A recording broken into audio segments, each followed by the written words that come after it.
पहली बार मुझे देख रहे हो तो मेरा नाम अदिति शर्मा है। आप सभी लोगों के लिए जो है वो मैं पेपर 1 और पेपर 2 कंप्यूटर साइंस लेकर आती हूँ। जेआरएफ अड्डा एप्लीकेशन पर प्रीमियम कोर्सेज चलते हैं, आप उसमें भी पार्टिसिपेट कर सकते हो और यूट्यूब पे जो क्लासेस चलते हैं आप उस पर भी फॉलो हमें कर सकते हो। कोशिश यही है कि जो भी मेरा एक्सपीरियंस रहा है डिफरेंट सेक्टर्स का क्यूमुलेट कर सकूं और why I choose to be a teacher वो मैं आप लोगों तक पहुंचा सकूं while my classes is going on.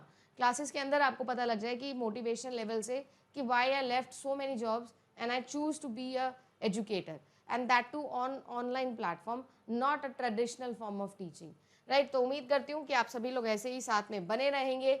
जैसा मैंने आप लोगों को कहा, everything is possible if you want it to be a possible thing। मैं ये बहुत स्ट्रेट चीज़ बोल रही हूँ और ये किसी राइटर ने नहीं लिखी, ये अदिति मैम का ही राइटर है। समझने की कोशिश करिए, दुनिया में ऐसी कोई चीज़ नहीं है जो पॉसिबल नहीं है अगर आप नहीं चाहते हो कि वो पॉसिबल हो तो। चाहे उसको आप लॉ ऑफ अट्रैक्शन बोलो, चाहे उसको आप साइंटिफिक वे में कॉग्निटिव थिंकिंग बोल लो, आप उसे किसी भी वे क्वांटम कोहेरेंस बोल लो, कुछ भी बोल लो आप।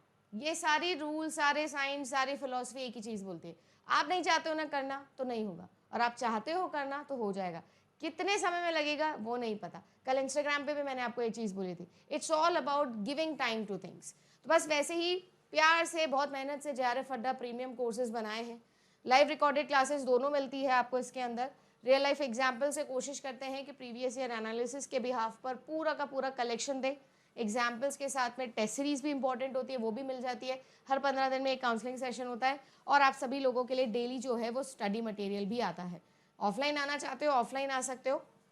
ऑफलाइन के अंदर अभी क्रैश कोर्स आने वाला है और 7th को मेरा रिसर्च का डेमो है। अगर आप आना चाहते हो, 3 दिन का डेमो फ्री होता है, तो फ्री ऑफ कॉस्ट आके भी पढ़ सकते हो। आइए जी, अगला सवाल देखो। स्नोबॉल सैम्पलिंग मेथड जो होता है वो हम कहाँ लगा सकते हैं, है ना।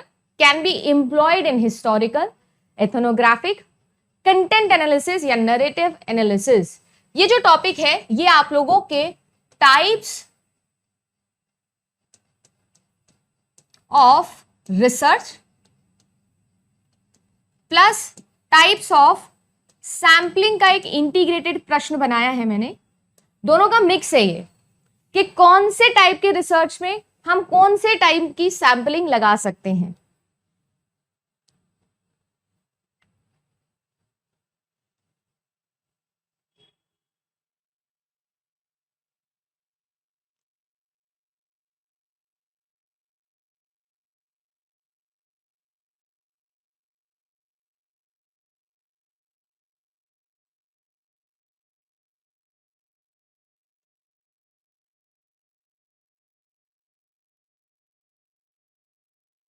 और कैसे पहचानेंगे ये भी देखेंगे।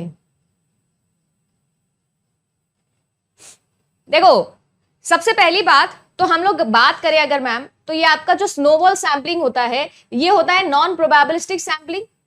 जब क्या होता है, चेन सैम्पलिंग बोलते हैं इसको, हम नेटवर्क सैम्पलिंग भी बोलते हैं। मैम ये एक ऐसे टाइप का सैम्पलिंग है जिसके अंदर हम क्या करते हैं, जब हमारे पास में पॉपुलेशन बहुत रेयर होती है तो हम हमारे ही जानकार को बोलता है रिसर्चर कि भाई तू मेरा पार्टिसिपेंट बन जा, फिर वो पार्टिसिपेंट अपने जानकार को बोलता है कि भाई तू मेरा पार्टिसिपेंट बन जा। इस तरीके से कर करके हम क्या करते हैं मैम, हमारी पूरी सैंपल बनाते हैं।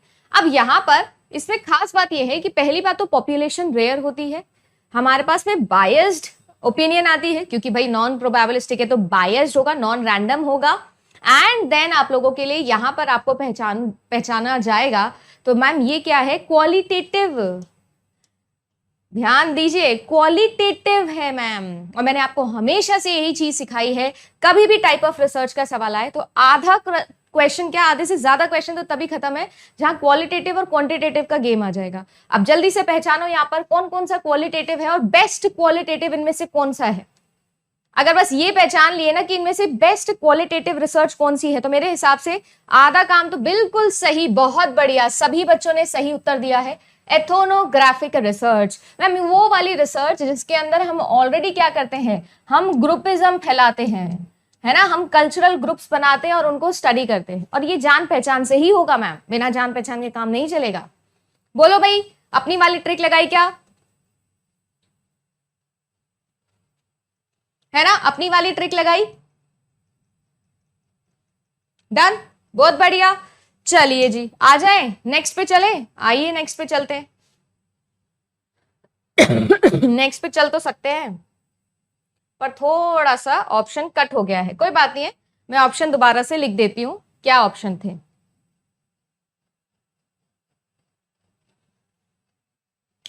एक सेकेंड रुकिए, एक सेकेंड दीजिएगा, मैंने स्क्रीन एक सेकेंड के लिए होल्ड करी है क्योंकि मैं इसका ओरिजिनल डॉक्यूमेंट कॉपी करना चाहती हूं, और अगर मैंने अपना व्हाट्सएप आपको दिखाया तो तुम लोग ज्यादा वायरल कर दोगे मुझे, इतना भी वायरल नहीं होना मेरे को, सही है ना? खतरनाक बच्चे हो तुम।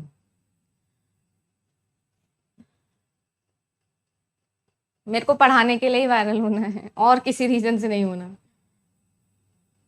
हाँ जी, अभी आई होप ऑप्शन आ गया। चलो जी, अब बताओ।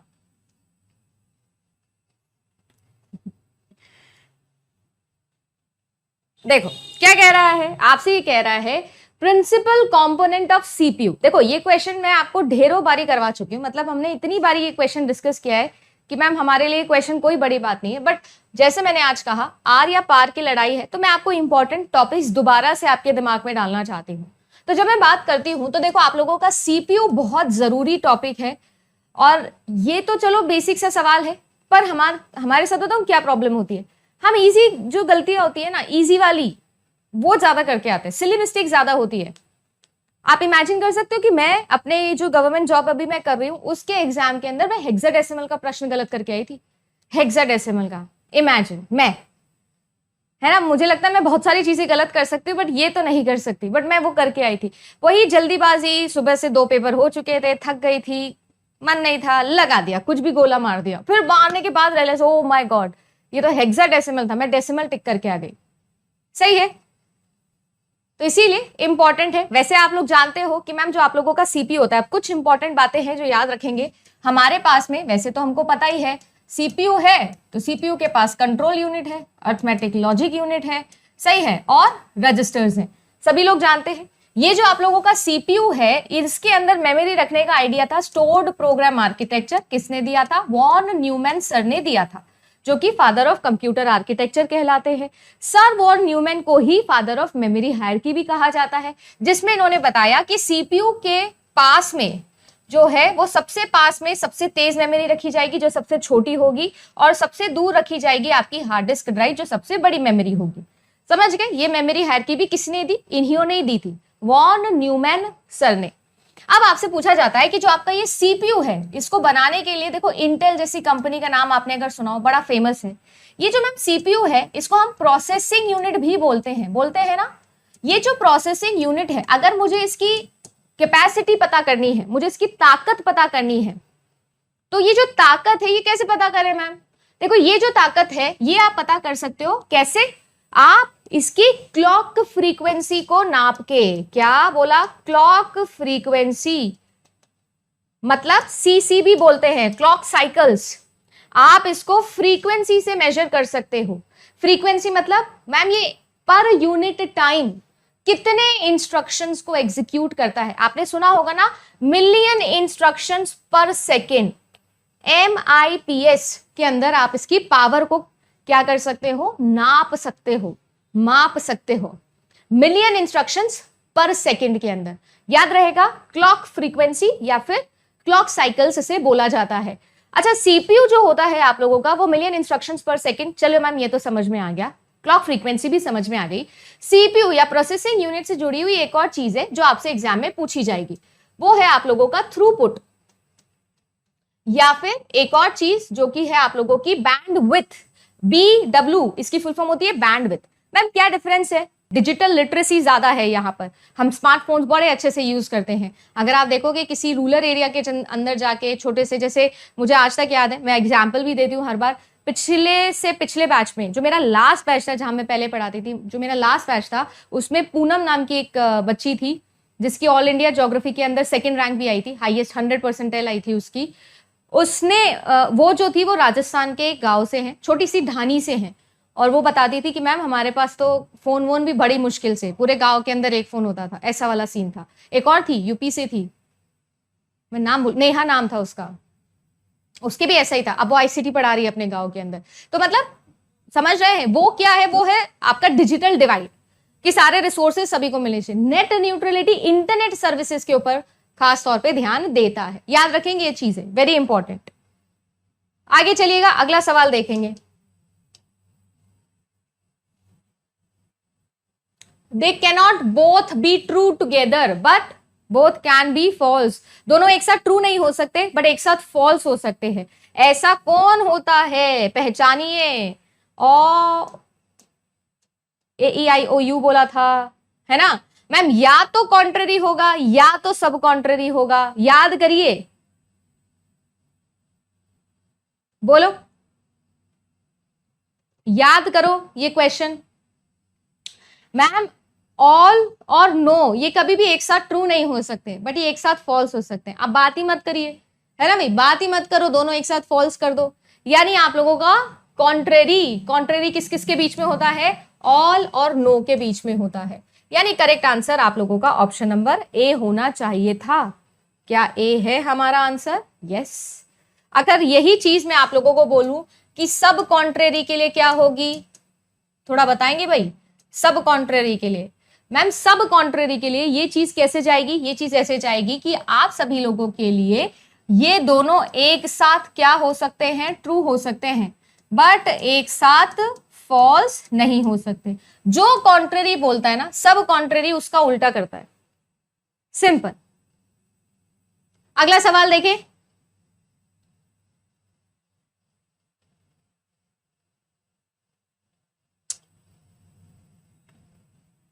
देखो क्या कह रहा है, जो क्वालिटेटिव स्टडी होती है provides too many details of the setting that are investigated, है ना, ऑफ्टन क्वालिटेटिव स्टडीज, ठीक है जी। और जो क्रिटिक्स के पॉइंट करते हैं, या critics point out that the qualitative research suffers from the issue of replication.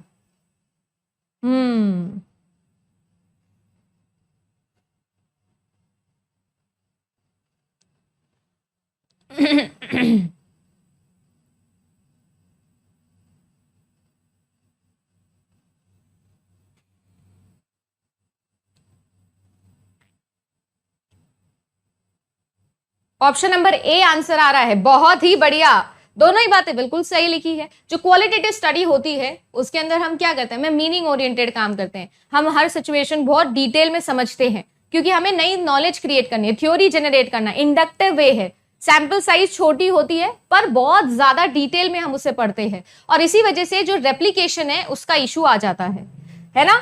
Where as qualitative में तो ऐसा होता है, तो क्वांटिटेटिव जो होती है आप लोगों की, क्वांटिटेटिव यानी मात्रात्मक जो रिसर्च है, उसमें ऐसा नहीं होता मैम, उन स्टडीज के अंदर रेप्लिकेशन का इशू नहीं आता है ना। तो correct answer both A and B are true. अगला सवाल देखें, सर्वे रिसर्च के बारे में आ रहा है कि जो सर्वे रिसर्च होती है, even a large sample can not guarantee आपको precision, whereas a large sample also do not guarantee precision, the researcher need not worry about the sampling error.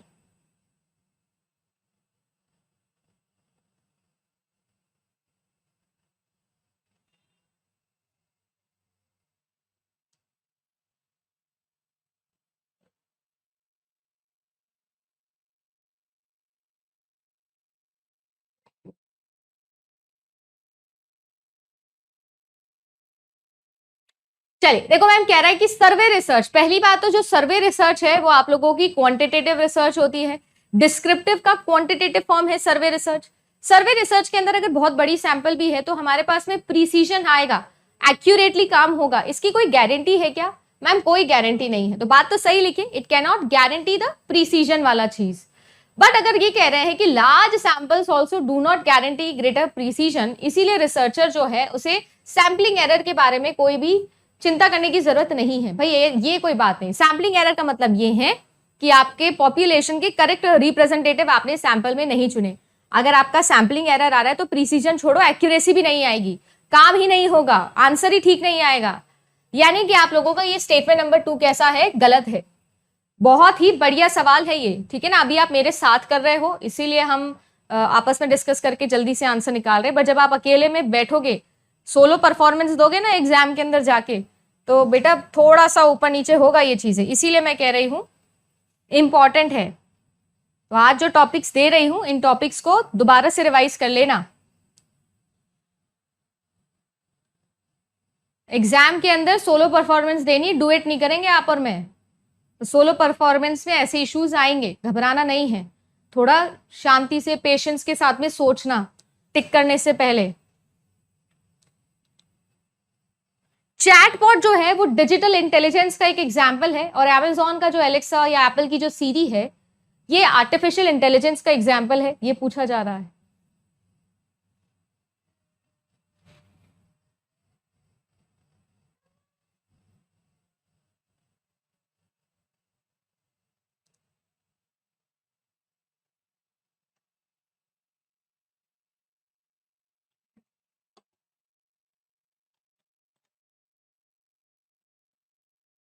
दोनों ही बातें बिल्कुल सही लिखी है ना।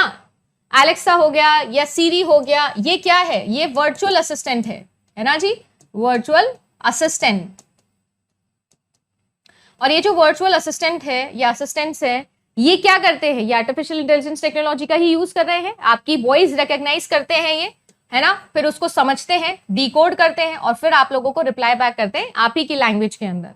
और जो चैट बॉट होता है, आपने देखा होगा ना, स्विगी, जोमैटो, कोई भी वेबसाइट, ठीक है, आप JRF अड्डा वेबसाइट पे भी लगा रहे हो चैट बॉट, तो जब आप चैट बॉट पे कुछ भी टाइप करते हो तो आपको रिप्लाई किया जाता है। ये भी क्या है? ये भी है तो आर्टिफिशियल इंटेलिजेंस टेक्नोलॉजी पे ही बेस्ड है ये, है ना। तो ये भी क्या है? डिजिटल इंटेलिजेंस है।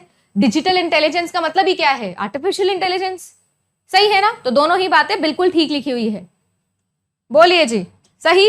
आगे चलो, अगला सवाल देखो। अगला सवाल देखिए मैम क्या कह रहा है। आपसे कहता है no immediate inference can be ever drawn from only one premise. Immediate और मीडिएटेड दो तरीके के इन्फेरेंसेस होते हैं। अब ये क्वेश्चन कहां से बनाया मैंने? बिल्कुल ही बेसिक से बना दिया। यूजुअली हम लोग इमीडिएट इन्फेरेंस के अंदर क्या लगाते हैं? इसके रूल्स पढ़ते हैं लॉजिकली इक्विवेलेंट वाले क्वेश्चंस को सॉल्व करने के लिए। मैं ये कह रही हूं नहीं, मैं तो बेसिक्स पूछ रही हूं। दो तरीके के आपके पास में क्या होते हैं एरिस्टोटलियन सिलोजिज्म के अंदर, या बेसिकली दो तरीके के इन्फेरेंसेस होते हैं। दो तरीके से आप किसी बात का निष्कर्ष निकाल सकते हो, या तो मीडिएटेड या फिर आप निकाल सकते हो इमीडिएट। मीडिएटेड मतलब जिसमें मीडिएटर लगता है मैम, एक से नहीं कर पाओगे, दो से करेंगे। और इमीडिएट जिसमें एक से भी काम चल जाएगा, है ना जी, जिसमें एक से भी मैम काम चल जाएगा। सही है। तो यहां पर आपका स्टेटमेंट नंबर 1 तो हुआ गलत, काटा लगाओ। Aristotelian syllogism, the conclusion is drawn from the first premises through the mediation of the second, ये बोला जा रहा है। हाँ, ये बात सही है। जो आपका सिलोजिज्म होता है, जो सिलॉग हमने पढ़ा है, वो क्या है? वो है आपका डिडक्टिव रीजनिंग का पार्ट। और यस, वो कैसा होता है? वो आपका मीडिएटेड का टाइप होता है। तो यहां पर correct answer, very good, correct answer option number D होगा। इमीडिएट और मीडिएटेड। मीडिएटेड जिसमें बंदा चाहिए एक बीच में, मीडिएटर चाहिए रहता है मैम। और इमीडिएट जिसमें कोई नहीं चाहिए, हम खुद ही कर लेंगे सारा काम। मतलब आप एक प्रेमाइस से भी कंक्लूजन निकाल सकते हो।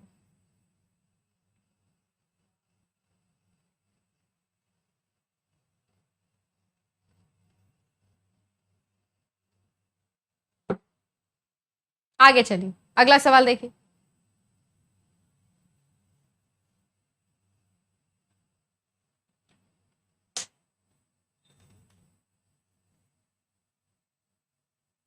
अभी तो समझाया नितिन, यही तो समझाया था। क्या कह रहा है? आपसे ये कह रहा है कि which one of the following is most appropriate format for graphics that are to be embedded within an internet document. अगर मुझे इंटरनेट डॉक्यूमेंट के अंदर कोई ग्राफिक्स लगाना है तो मैं किसका इस्तेमाल करूं? मैं BMP का यूज करूं, टिफ का यूज करूं, PNG का यूज करूं, HTML का यूज करूं? पहली बात तो इनकी फुल फॉर्म आपके लिए बहुत इंपॉर्टेंट है, ठीक है ना। तो बिट मैपिंग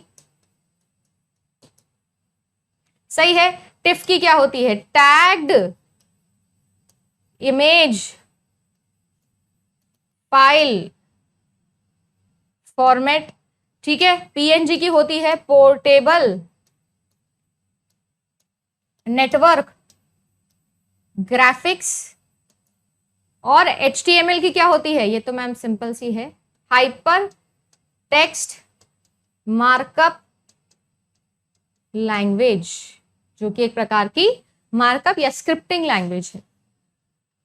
अब बताओ, अगर मुझे इंटरनेट के अंदर क्या लगाना है मैम, इंटरनेट के अंदर आपको एक इमेज लगानी है, तो हम कौन से फाइल फॉर्मेट का इस्तेमाल करें? ठीक है, HTML का करेंगे क्या? क्या बिट मैपिंग करेंगे क्या? टिफ करेंगे क्या? मैम किसका करेंगे? PNG का करेंगे। PNG यूज क्यों करेंगे? PNG क्यों यूज करेंगे? क्योंकि पोर्टेबल नेटवर्क ग्राफिक जो होता है वो बना ही इसके लिए है मैम, ये पिक्सल फाड़ेगा नहीं, है ना। जब भी आपको मैं अगर कोई इमेज भेजूंगी तो मैं कैसे भेज सकती हूँ? इंटरनेट के थ्रू भेज सकती हूँ। अगर इंटरनेट के थ्रू भेजेगा तो मैम इंटरनेट के बड़ी सी दुनिया में जाएगा, ट्रांसमिट होगा, तो पिक्सल्स के फटने का, क्वालिटी के डिग्रेड होने के चांसेस हैं। आप नोटिस करना, व्हाट्सएप पे अभी आप कोई इमेज भेजते हो तो फटती है, पर आप मेल करो वही इमेज को, गूगल ड्राइव पे अपलोड करो वही इमेज को और फिर डाउनलोड करो तो नहीं फटती है। क्यों? क्योंकि वहां पर by default PNG format use हो रहा है। या आप व्हाट्सएप पे भी अगर कोई भेज रहे हो, ब्लूटूथ से भी भेज रहे हो, तो पहले आप अपनी इमेज को क्या करो, आप अपनी इमेज को PNG फॉर्मेट में कन्वर्ट करो और फिर भेजो, नहीं फटेगी, क्योंकि ये क्या है, नेटवर्क के लिए ही बनाई गई है। ठीक है जी, नहीं JPG भी नहीं, PNG is the best format जो इंटरनेट पर आप भेज सकते हो। यहां पर आ गया कंप्रेस्ड कौन सी होती है ना, नॉन कंप्रेस्ड कौन सी होती है, कौन सी रास्टर होती है, कौन सी नहीं होती है, ये सारी की सारी रास्टर होती है, याद रखना, ठीक है ना, कौन सी कंप्रेस्ड होती है, कौन सी नहीं होती है। अगला सवाल देखिए,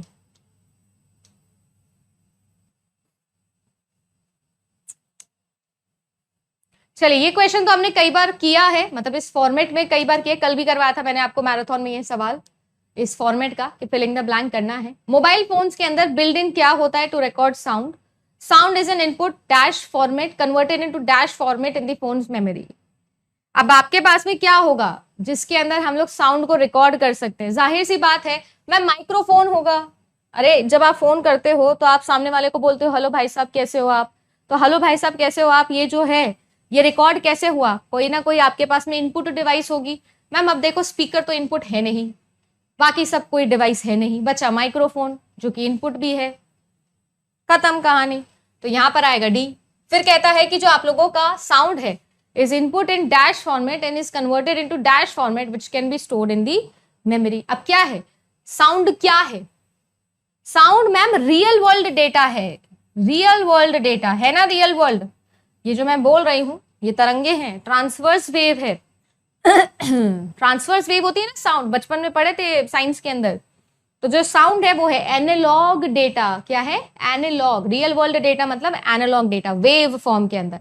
बट क्या कंप्यूटर को एनालॉग समझ आता है, वेव समझ आती है? मैम समझ तो आती है वेव, पर स्क्वायर वेव मतलब डिजिटल समझ में आती है। ठीक है जी, तो ये जो होती है कर्व वाली साइनोसोडल ग्राफ ये एनालॉग है, और ये जो होती है ना ये वाली ये है डिस्क्रीट यानी डिजिटल वेव। याद रखना स्क्वायर वेव होती है। तो आप लोगों के लिए ये जो है डिजिटल में कन्वर्ट होता है फ्रॉम एनालॉग। तो आपके पास में आंसर आ जाएगा डी, ए और सी, जो कि आपके ऑप्शन नंबर सी में दिया हुआ है। बोलो भाई आगे चलो। Which one of the following are the types of error in survey research? Survey research के अंदर कौन कौन से एरर आ सकते हैं?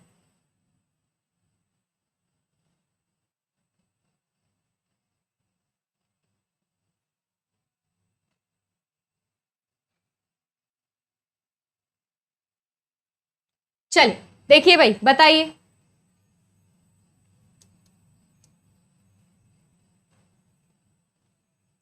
सैंपल एरर है, सोर्स एरर है, ऑब्जर्वेशनल एरर है, डेटा कलेक्शन एरर है, डेटा प्रोसेसिंग एरर है। कौन सा एरर है जो आ सकता है? सैंपल। देखो सबसे पहली बात तो अभी अभी हम पढ़ के आए हैं कि सैंपल एरर तो मैम 100% आ सकता है। सर्वे रिसर्च के अंदर लार्ज अमाउंट ऑफ सैंपल आपने लेनी होती है तो आपके पास में ये एरर आ सकता है। ऑब्जर्वेशनल एरर आ सकता है क्या? मैम ऑब्जर्वेशनल एरर नहीं आ सकता। क्यों नहीं आ सकता? सोचो। मैम आ ही नहीं सकता क्योंकि हम वहां पे ऑब्जर्वेशन का काम ही नहीं है, क्वांटिटेटिव फॉर्म ऑफ रिसर्च है तो वो नहीं आ सकता है। क्या डेटा को कलेक्ट करने के अंदर किसी प्रकार का एरर किया जा सकता है? यस, बिल्कुल किया जा सकता है ना। और डेटा को कलेक्ट कर लिया, साथ ही साथ अगर डेटा को प्रोसेस करोगे तो उसमें भी, क्यों मैम, सारी की सारी क्वांटिटेटिव बातें लिखी है, और क्वांटिटेटिव बातों का मेन एम क्या होता है? मेन एम ही होता है डेटा को कलेक्ट करके उसे प्रोसेस करके रिजल्ट निकालना। Testing is the main M of quantitative. ठीक है जी, तो यहां पर आंसर में आएगा आपका ए, डी और E, that is option number D. अच्छा, फिर से मैं आपको याद दिलाऊंगी, वैसे तो मैंने शायद 1 साल पहले वो शॉर्ट वीडियो डाला था जिसमें मैंने आपको एक ट्रिक सिखाई थी। रिसर्च बहुत सारे लोगों को कंफ्यूज करती है, बहुत सारे लोगों को डिफिकल्ट भी लगती, होती भी है डिफिकल्ट, मैं ये मानती हूँ। Research is one of the difficult topic, most difficult topic जो आप पढ़ोगे पेपर 1 में। बट अगर आप पढ़ रहे हो, देखो मैं पिछले 4 साल में आईसीटी के अलावा सबसे ज्यादा कोई चीज पढ़ाई है तो वो आपको रिसर्च ही पढ़ाई है, वो इसीलिए कि हम उसे आसान भाषा में समझे। तो मैंने आपको एक ट्रिक सिखाई थी, किसी भी प्रकार का रिसर्च का सवाल हो, चाहे एरर से रिलेटेड हो, पॉपुलेशन से रिलेटेड हो, सैंपल से रिलेटेड हो, टाइप्स ऑफ रिसर्च से रिलेटेड हो, या टाइप्स ऑफ सैंपल से रिलेटेड हो, हमेशा क्या ट्राई करना है कि हम उसे पहले क्वालिटेटिव में और क्वांटिटेटिव में विभाजित करें, डिवाइड करें, सेग्रीगेट करें, और फिर हम लोग क्या करें, आंसर्स पिक करें। इन दोनों की प्रॉपर्टीज टिप्स पे होनी चाहिए, आधे क्वेश्चंस बन जाएंगे। और मैं उम्मीद करती हूं कि आपकी रिसर्च थोड़ी बहुत तो इंप्रूव हुई होगी अपने साथ में, आई होप। अगला सवाल देखिए, वेरी गुड, ये प्रीवियस ईयर क्वेश्चन है आपका, है ना, ये पीवाईक्यू है, यूजीसी नेट में एज इट इज सवाल बना था।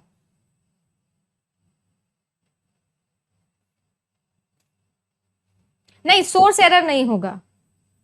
Large amount of data collect कर रहे हैं सुनीता जी, तो ह्यूज अमाउंट ऑफ डेटा आएगा, आप सोर्स एरर पिक नहीं कर सकते, ठीक है। हाँ, इंटरेस्टिंग तो है ही बिल्कुल शुभी जी। चलो, क्या कह रहा है कि फ्लैश मेमोरी टेक्नोलॉजी के बारे में कौन सी बातें सही लिखी है। फ्लैश मेमोरी जैसे कि पेन ड्राइव, अगर एग्जाम्पल पता है तो आई थिंक कर लोगे, या फिर आपकी सॉलिड स्टेट ड्राइव एसएसडी। कैसी होती है एसएसडी? ये भी फ्लैश मेमोरी होती है मैम। तो जो आपकी एसएसडी होती है, इसके पास कोई मूविंग पार्ट्स होते हैं क्या? नहीं होते मैम। और इसके अंदर बहुत ही ज्यादा लिटिल पावर आपको कंज्यूम करनी पड़ती है। Yes ma'am.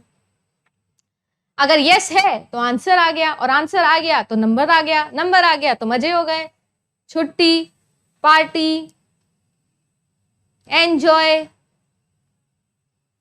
बोलो भाई, सही। अगला प्रश्न देखिए जी,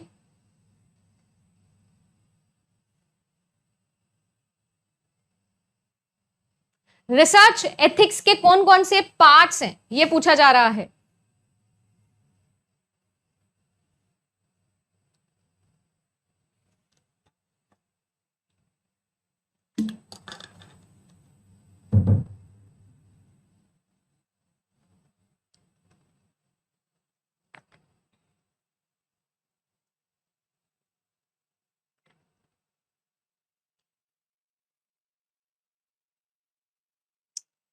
यही चीज मैं बोल रही हूं कि मैम आपके सामने सब इजी लगता है, वो इसीलिए लगता है क्योंकि अभी डू इट परफॉर्मेंस चल रही है। पर जो डू इट परफॉर्मेंस है वो एग्जाम में सोलो देनी है, आपको सोलो परफॉर्मेंस देना है। चल, क्या कह रहे हैं, which one of the following are the parts of the research ethics? Protection of individual privacy, informed consent, coercive participation, voluntary participation, या कंसीलमेंट। कौन से पार्ट है रिसर्च एथिक्स के? सबसे पहली बात, जब भी डेटा लोगे तो पूछ के लोगे, तो बी होना चाहिए था, बी होना चाहिए था। पहले तो इनको काटा लगाओ, चॉइस एलिमिनेशन कर दिया। अब देखो, ये कह रहा है कि प्रोटेक्शन होना चाहिए इंडिविजुअल की प्राइवेसी का, जिससे भी आप बात कर रहे हो उसकी प्राइवेसी मेंटेन करनी। ऐसा नहीं कि पूरी दुनिया को जाके एकदम भोपू बजा दिया कि हमने इससे डेटा लिया जी, इससे डेटा लिया, इसका नाम ये है, इसका ये है। अगर ये हो जाएगा और मान लो कोई बहुत ही सोशल इशू है, बहुत ही क्रिटिकल इशू है जिस पर आपको डेटा मिला है, तो उस बेचारे की तो बैंड बजा देंगे ना लोग बाग जा जाके, वो एंटी वाले पार्टी वाले लोग। तो मैम ए भी होना चाहिए था, जब ए होना चाहिए तो काम खत्म। करेक्ट आंसर ऑप्शन नंबर ए, सही बात है, ठीक है ना। वॉलंटरी पार्टिसिपेशन ये भी होना चाहिए। कोरेसिव मतलब क्या होता है? धमका के एकदम फुल क्या करना, फोर्स, अपील टू फोर्स वाली फैलेसी लगेगी यहाँ पर। एड बैक्यूलम, जिसको बोलते हैं। आगे चलिए अगला प्रश्न देखिए।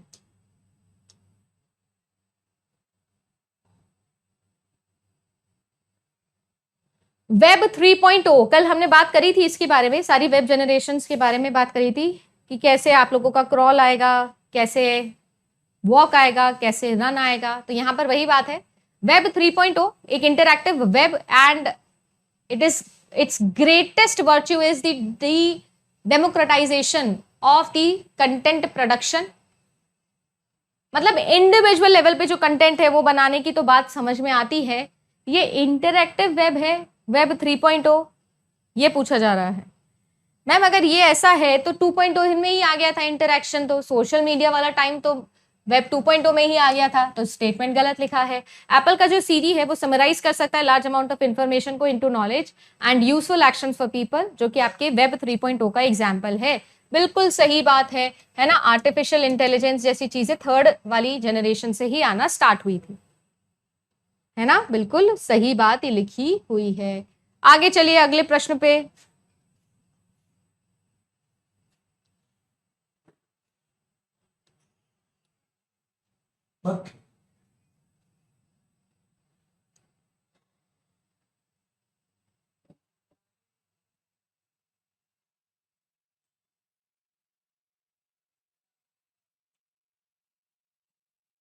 चलिए, which one of the following scale is based on the division of 100 units into equal sizes for 100 marks? 100 units है, 100 मार्क्स के लिए इक्वल पार्ट्स में डिवाइड करना है, बाकी सब चीजें छोड़ दो। 100 चीजों को इक्वल, मतलब ये भी बराबर, ये भी बराबर, ये भी बराबर, ये भी बराबर, ये सारी चीजें बराबर होगी। Gap between data set values बराबर होगा, और दो डेटा सेट के बीच में ये जो गैप है ये फाइंड करने का काम कौन सी स्केल करती है? इंटरवल स्केल करती है। समझ में आ गया? कौन सी करती है? इंटरवल स्केल करती है।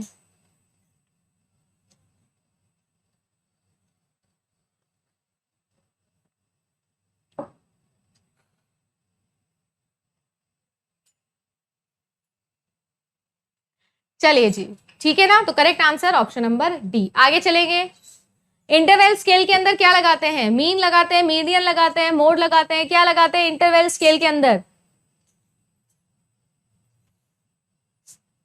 मीन, है ना जी, मीन लगाते हैं, very mean. Interval scale is very mean.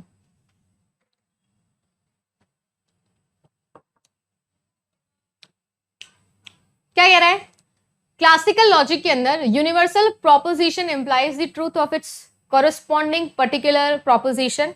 अभी शिल्पा शेट्टी जी ने बोला कि भाई मैं जो बोल रही हूं वो सत्य है, तो जो शमिता शेट्टी जी है सत्य ही मानना पड़ेगा। True always works downwards. सच्चाई की पावर वैसे भी गिरती जा रही है। ये तो मुझे लगता है कड़वा सच है, दुनिया का भी कड़वा सच है। सच्चाई की या ओरिजिनल चीज की वैल्यू घटती जा रही है, क्योंकि पॉपुलेशन इतनी बढ़ गई है कि हर कोई अभी वही चीज कर रहा है। एक चीज चल जाती है ना मार्केट में, आप देखो हमारे देश में ऐसा एक चीज चल गई ना, हर कोई वही करेगा। अब आजकल मेरे को यूजीसी में भी वही चल रहा है। मैं 4 साल पहले जब आई थी डिजिटल प्लेटफॉर्म पे, 4-4.5 साल हो गए, है ना। 2020 फरवरी में मैंने पहला वीडियो बनाया था अपना। तब यूजीसी के बारे में बताने वाले टोटल 2 से 3 चैनल्स थे। आज के टाइम पर एक दिन के अंदर 1 लाख वीडियोस आते हैं यूजीसी नेट डोमेन में। एक चीज चल जाती है ना, एक चीज पता लग जाती है लोगों को, बस टड़ाक टड़ टड़ाक टड़ टड़ाक टड़। तो वैसे भी सच्चाई जो है वो मैम गिरती जा रही है, ट्रूनेस जो है वो गिरती ही जा रही है। अब आप कैसे पता लगाओगे कौन सा सही कौन सा नहीं, है ना। बस हम जैसे ही मैम यूट्यूब खोलते हैं, क्योंकि हमने यूजीसी नेट टाइप कर दिया था गलती से यूट्यूब में, तो सर्च एल्गोरिथम्स और डीप थिंकिंग इतनी ज्यादा है, आर्टिफिशियल इंटेलिजेंस, स्मार्ट टेक्नोलॉजी इतनी ज्यादा लग चुकी है एल्गोरिथम्स के अंदर अभी सर्च इंजन के, कि एक बार आपने गलती से बस यूजीसी नेट टाइप कर दिया था तो अब दुनिया के जो यूजीसी नेट से रिलेटेड वीडियोस होते हैं सब आपको आते हैं फीड में, तो आप भी कंफ्यूज होते हो। बच्चों की गलती नहीं है, बच्चों के साथ में मैं क्या मानती हूँ बड़ा क्या बोले अन्याय चल रहा है। आगे देखो, to propositions cannot both be true together but cannot be false is contrary। अभी अभी हमने बात करी थी, गलत है मैम, ये तो सब कॉन्ट्रेरी होता है। आगे चलिए, सिंपल सा सवाल था, नेक्स्ट क्वेश्चन की तरफ चलते हैं। दिख रहा है आई होप, हाँ जी। अब बताओ, नहीं नहीं, मैं आपके साथ हूं।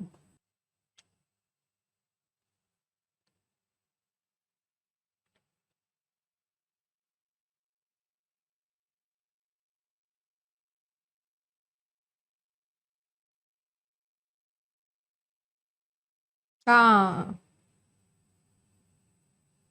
मेरे यूट्यूब पे नेट के वीडियो के अलावा कुछ नहीं। बिल्कुल सही बात है विजय।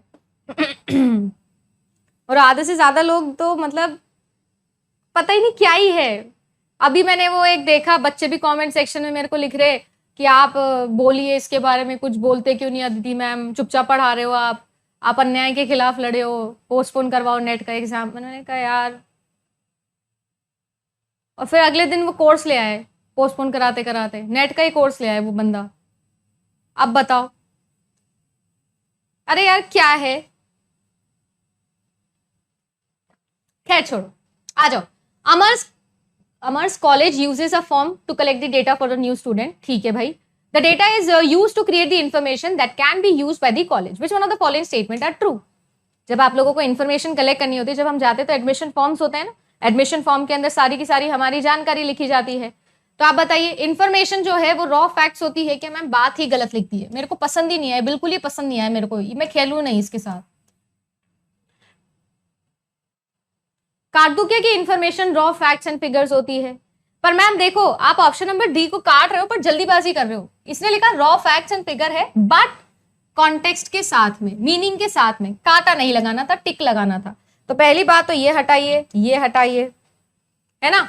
आगे देखो, information can be produced by processing the raw data. Yes, it is correct. Information is automatically encrypted when it is produced. क्यों भाई?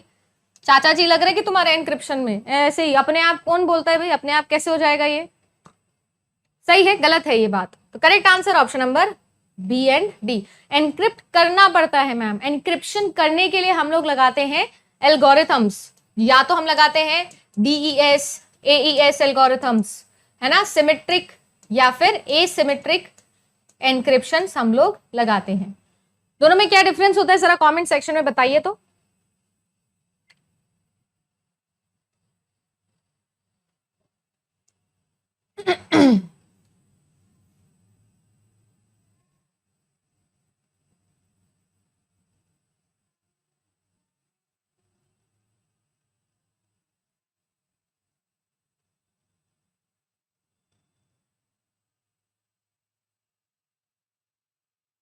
अब तो आपका कंटेंट भी अदर चैनल्स यूज करने लगे हैं। ये तो मेरे साथ बहुत पहले से चल रहा है। अगर मैं ऑर्डर आपसे पूछूं कि क्या ऑर्डर होगा, करेक्ट ऑर्डर बताना है यहाँ पर। देखिए, सेंडर का आईएसपी मेल सर्वर डिसाइड करेगा कि कैसे रूट करना है। नहीं नहीं नहीं, पहली बात तो ये आईएसपी तक हम कब पहुंचेंगे? सबसे पहले क्या होगा हमारे लिए? सबसे पहले होगा कि जो मैसेज है वो हमको कंपोज करना रहेगा ना, अगर सीक्वेंस की ही बात कर रही हूं। ठीक है जी, अगर मैसेज आपने रिसीव किया है तो मैसेज जो है वो रेसिपिएंट के इलेक्ट्रॉनिक मेल बॉक्स के अंदर दिखेगा और वो अपने मैसेजेस को पढ़ना चाहेगा। सही बात है।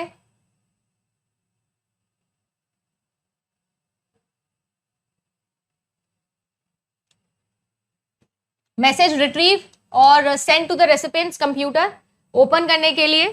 ठीक है, सेंडर ने कंपोज किया है। देखो पहली बात तो अगर मैं यहां पर बोलूं आप लोगों से, ए से ई के फॉर्म के अंदर इसको अरेंज करना है, ऑप्शन एलिमिनेशन के साथ में हो जाएगा कि ये सवाल?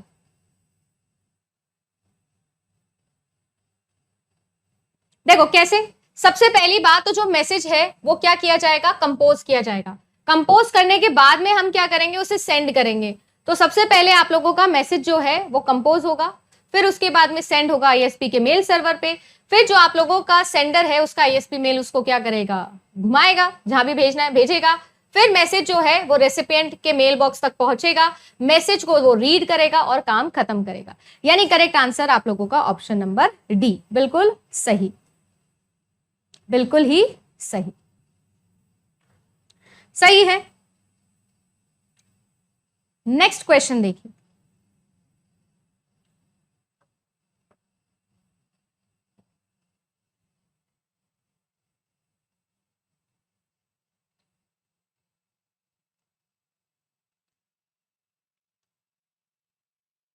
The recommendation that no student should be allowed to specialize in teaching a subject unless he or she had it BA or BSc, ये किसने बनाया था? देखो, ये बनाने वाली थी हमारी एजुकेशन कमीशन 1964-66 के अंदर, ठीक है। उसके बाद में B.Ed भी कंपलसरी हो गया टीचिंग के लिए। तो देखो क्या कह रहे हैं कि आपके पास में एक स्पोर्ट्स फील्ड है, एक रेक्टेंगुलर स्पोर्ट्स फील्ड है। ये जो स्पोर्ट्स फील्ड है इसकी लेंथ और ब्रेथ आपको गिवन है, आपको बोला हुआ है 150 और 120, सही है। आपसे बोला जा रहा है कि अगर मैं लेंथ को इंक्रीज कर दूं 0.8% से और ब्रेथ को रिड्यूस कर दूं 0.5% से, तो टोटल एरिया के अंदर कितना चेंज आएगा। आप इसे दो तरीके से कर सकते हो। आपके पास में देखो लेंथ भी है और ब्रेथ भी है, तो आप या तो क्या करो, डायरेक्टली ही कर दो। जैसे फॉर एग्जांपल 120 और आपको क्या करना है, लेंथ को इंक्रीज करना है बाय, या आपका रिड्यूस करना है, ब्रेथ है ना, रिड्यूस करना है बाय 0.5%। तो 0.5% मतलब 0.5 डिवाइडेड बाय 100, एक और जीरो यहाँ पर लगा दो, तो एक जीरो से ये जीरो कट जाएगा, है ना। ये जो है मतलब कुल मिला के ये जो वैल्यू आएगी, ये वैल्यू आप 120 में से माइनस कर दोगे तो नई आप लोगों के पास में लेंथ आ जाएगी, नई आपके पास में ब्रेथ आ जाएगी। या तो आप ये कर लो, नहीं तो आप एक और तरीका लगा सकते हो जो कि है अपना परसेंटेज फॉर्मूला। आप क्या कर सकते हो, परसेंटेज फॉर्मूला लगा सकते हो। पहले मुझे बताओ रेक्टेंगल का एरिया कैसे निकालते हैं मैम? 150 मल्टीप्लाई बाय 120 करके निकालेंगे, सही बात है ना। 150 मल्टीप्लाई बाय 120 करके आप टोटल एरिया निकाल सकते हो पहले रेक्टेंगल का कितना था। अब कितना चेंज होगा उसके लिए देखो, आपने इंक्रीज किया है 0.8% से और आपने डिक्रीज किया है 0.5% से, तो हम यहाँ पर AB फॉर्मूला लगा सकते हैं। ये A है, ये B है, तो AB फॉर्मूला कैसे लगाओगे, A plus B plus AB divided by 100। यहां पर आप सिर्फ A और B की वैल्यूज डाल दो। अब B जैसे -0.5 है, लगा दो, और जो आपके पास में ये चेंज आएगा, है ना, जो भी फाइनल वैल्यू आएगी, जैसे कि 0.8 minus 0.5 minus 0.8 multiply by 0.5 divided by 100। अब यहां से जो भी वैल्यू आए वो आप इससे मल्टीप्लाई कर देना, तो आपको ये पता लग जाएगा कितना जो है वो आप लोगों का कम हो गया, खत्म। नया एरिया निकाल सकते हो आप, ठीक है। तो दोनों में से कोई से भी एक तरीका आप लगा दोगे तो आप लोगों का आंसर आ जाएगा। AB फॉर्मूला लगाओगे तो जल्दी आ जाएगा, आसानी से आ जाएगा, सही है। चलिए जी, तो आज का कोशिश की मैंने कि मैं आपको एटलीस्ट ऐसे टॉपिक्स रिवाइज करवा सकूं जो आप लोगों के वेरी वेरी इंपॉर्टेंट है, ठीक है। एक क्वेश्चन है जो मैं आप लोगों को होमवर्क के लिए देके जा रही हूं। ये क्वेश्चन एक प्रीवियस ईयर क्वेश्चन है और काफी बारी आपके हायर एजुकेशन में बना है तो जरूर मुझे इसके बारे में बताइएगा कमेंट सेक्शन के अंदर।